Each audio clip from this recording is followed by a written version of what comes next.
The journey to weight loss is one that is infinite and lasts forever. My 100-pound weight loss has urged me to help others along the way and help them to complete a quest to holistic health. I hope that my story helps to inspire. So here I'm going to teach you things from a fat chick gone fit. Stay tuned.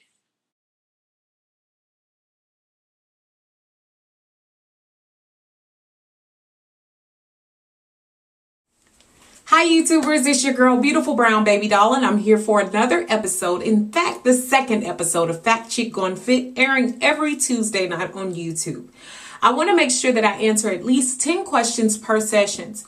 Make sure that you send in your questions to Nina at BeautifulBrwnBabyDol.com, titling them Fat Chick Gone Fit. If you have any questions about fitness, losing weight, or healthcare tips overall.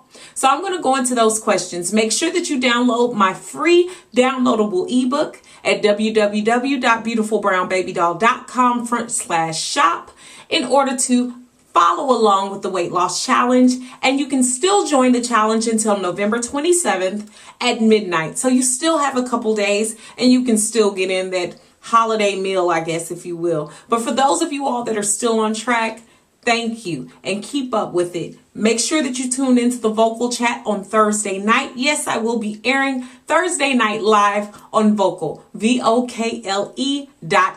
You can find the link to that below and RSVP for the show as well. Swagger Building Success Chats. All right, guys, here we go with question 1.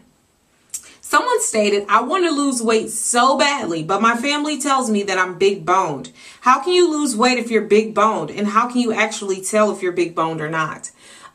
You know what? I don't think anyone really knows that you're big boned or not.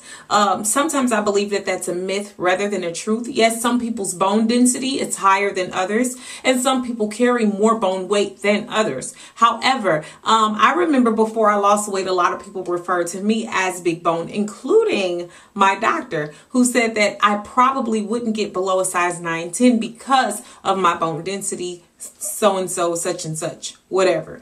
But come to find out in the end, that same doctor said that she actually felt that I was supposed to be really small. So the thing is not listening to that. You don't know the result until you work out for the result. You have to work hard, eat right, do everything you know in your power to help your body reach its goals, and then see what the end result will be. I never imagined that I'd go from a size 18 to a size 2 to anywhere from a 2 to a 4, but yet I did, and I've been here for 5 years, and no one thought that it was possible. So therefore, I don't listen to the big bone myth, because you don't know what you get until the end of the journey. So make sure you stay focused on that journey.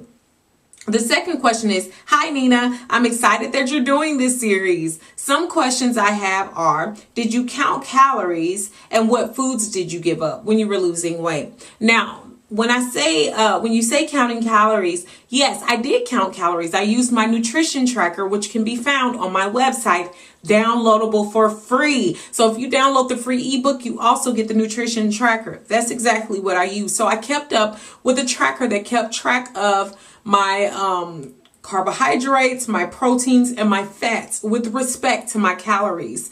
I kept my calories at about 1,200 to 1,500 per day. You'll want to put your caloric intake, put your body mass and weight into a calorie counter that tells you how many calories you should cut off of your current diet in order to lose weight. If you download my ebook, it gives you some sites to go and get that done. So yes, I did keep up with my calories. Also, what foods did you give up? It wasn't so much as what foods I gave up. It was what foods I really learned how to eat. So it wasn't all about giving up foods, because my food regimen was so small anyway. So you'll want to make sure that you're looking for different foods to eat. Don't always think about what you have to give up. Of course, you have to give up high fat content foods, which is what I did. I really gave up those high fat, high caloric intake foods, but I was eating out a lot. So those foods tend to be high fat and high caloric. So I stopped that. I stopped going out to eat and eating greasy and fried foods. I tried to limit myself to lean proteins, low carbohydrates, and and better fats, you know, for instance, just better fats like guacamole. Like I was still eating chicken at that time, so grilled chicken, things of that sort. I tried to limit that bad fat intake and tried to switch that up with the better. How long was it before you began to actually see your weight falling off? So for those of you all who have seen my first videos on weight loss, it really took about 6 months before I started seeing real weight loss, because I had to research first. I really didn't know where to start. I really didn't know what exercises to do. But when I started to pinpoint those exercises that worked the best for me, like I told you all, weightlifting for dummies, fat loss for dummies, those types of books, when I started pinpointing those exercises dedicated to getting my body to its best, that's when I started to see the weight fall off. So between 8 and 10 months, I lost I want to say 90 pounds plus during 8 to 10 month period, because I really targeted, pinpointed, and researched. I didn't just go out blindly working out or eating. I really tried to make it count. So do your research first, and you might find that it takes a little time, but once you start to get that weight to fall off, it falls off quickly.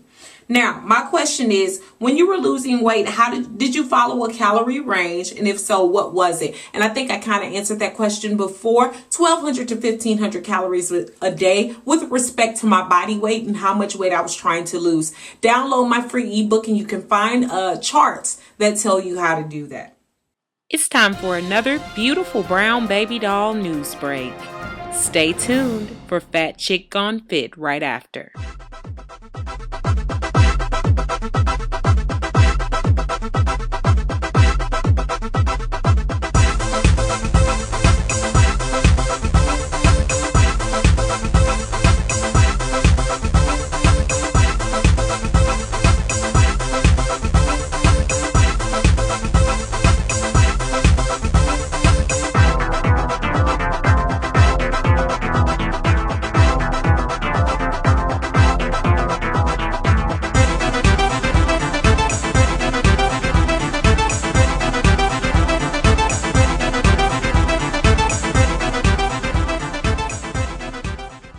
Several times I've been asked where I've gotten small jewelry pieces that I wear, such as my feathered earrings or other little pieces, other than the ones that I wear from JennyLavette.com and other jewelers. Well, I've been visiting the $1 jewelry store online.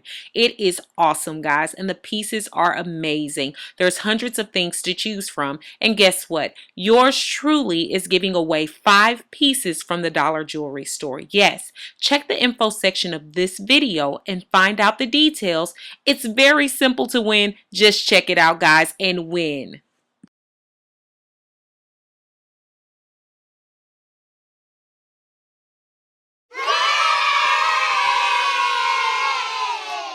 My question has to do with working out at home. I live on the 2nd floor and I don't want to drive my neighbor below me crazy jumping around in the ceiling. Any suggestions for a good quiet workout for those days I don't want to make it to the gym or I can't? For you, what I would suggest is this. Find out when your neighbor is sleeping, or find out when your neighbor is not home. That was what worked best for me. I simply approached my neighbors and told them I work out at home. So what's the best time for me to do that? And many of them will tell you, well, if you work out over the living room and I'm in my bedroom when it's sleeping time, then I'm not going to hear you anyway. So that prompted me to get up early in the morning and work out. You all know I'm an early bird, so I get up around 6 a.m. to work out anyway. No one's up. No one's up. So if they're in their bedroom and I'm working out in my living room, they're not going to hear it anyway. Or if they're at work and I'm working out, they're not going to hear it anyway. Coordinate. Open your mouth and speak to your neighbors. Find out when they're there. Find out when they're not there. And find out when's the best time for you to work out with respect to that as well. So I hope that helps. How did you keep the weight off? How do you eat to maintain your weight? Do you still count calories? And a lot of people have been asking about calories. I don't really count calories anymore. It's kind of a mental thing. Since I've lived this lifestyle, remember, it's not about a diet. I still live a lifestyle. I live something that teaches me overall how to live. So when I pick up a piece of food, I can estimate how many calories are in it, if it's good for me, if it has the right amount of fats, all of those different things. So really, I don't count calories per se. No, I don't do that, and I don't count points. However, what I do is, with keeping my weight off, I still exercise. I still exercise like a mad woman, 5 to 6 days a week. faithfully. I'm also only keeping foods in my house that promote a healthy living style. If I want to have something outside of that healthy living, I have to go outside the home and spend more money, which I'm less prone to do because it costs me more money and I have to leave the house. So therefore, I just eat foods that I know have been good for my body, that have kept me good on my weight loss journey and have kept me kept me strengthened. Your body is a bank. You should only put into it what you want to get out. And so therefore, I put things in it that I know are good for it. Yes, I slip up and I have things every now and again, but I don't even consider that slip ups. We all must reward ourselves, but I keep those rewards limited. So that's important to remember. Someone asks, how, if at all, have you managed loose skin? Okay, so when it comes to loose skin, a lot of people ask me about this, but with loose skin, you can't really predict what you're going to get, especially if you've been a heavier person for most of your life. If you've been really heavy, you might expect that you're going to have loose skin. I have just a little loose skin below my belly button line, and no one really sees it anyway. So the way to combat that loose skin is to do resistant workouts during the time that you're losing weight. Don't wait until you've lost a whole lot of weight to start lifting weights. Lift weights now. People assume that you're going to get bigger. No, if you're lifting low weight at high reps, you'll find that you're not going to lose weight. You're going to strengthen, you're going to tone, you're going to tighten. That's the point. So don't start lifting weights after you've lost weight. You need to be doing it during. I still had 2 to 3 lifting sessions per week that lasted about 30 minutes per session when I was losing weight. So keep that in mind. Someone asked, what gave you the motivation to start losing weight and the inspiration and devotion to stay on track? When it comes to that, it really wasn't hard. I was tired of being where I was. And when you're truly tired of doing the same thing, you change it. I could not bear to continue to do the same things to my body anymore. I knew I was wrecking my self-esteem. I knew I was wrecking who I was. I didn't feel that I was at my highest potential. And so because the rest of my life was going so well and I was doing really well, I was tired of doing the same old thing. So when that happens, you deal with yourself and you realize, hey, I need to change things for the better. And that really was what kept me focused and kept me motivated. Furthermore, starting my weight loss journey and showing other people how to do it. I couldn't be preaching about weight loss and then I wasn't living it. So I know that I have to live it as an example for those who have been led into the same path by me. I feel that I owe it to them to continue to push forward, and I owe it to myself to do better because I do so well in every other sector of my life. I should care about the health of my body and the longevity and the life beyond right now. The thing is, a lot of times we only think about what we're eating right now, but it affects us so much farther in the future that you really have to consider you, yourself, and your longevity. What do you want for the rest of your life? And being healthy is going to really keep me motivated to do a lot of things. Being motivated to work out also keeps me motivated to get into fashion and like certain things. So I just wanted to make sure that I made that clear to you all.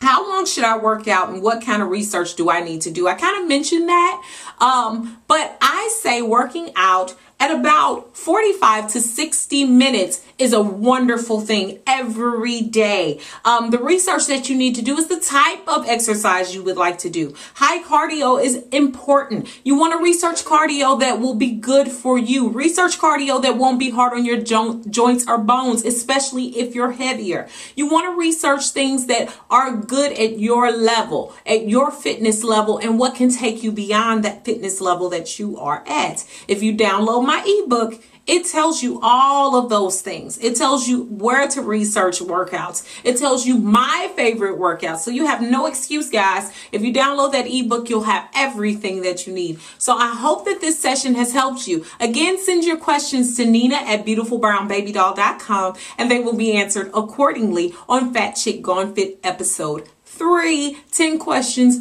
per session. Get them in. Beautiful Brown Baby Doll.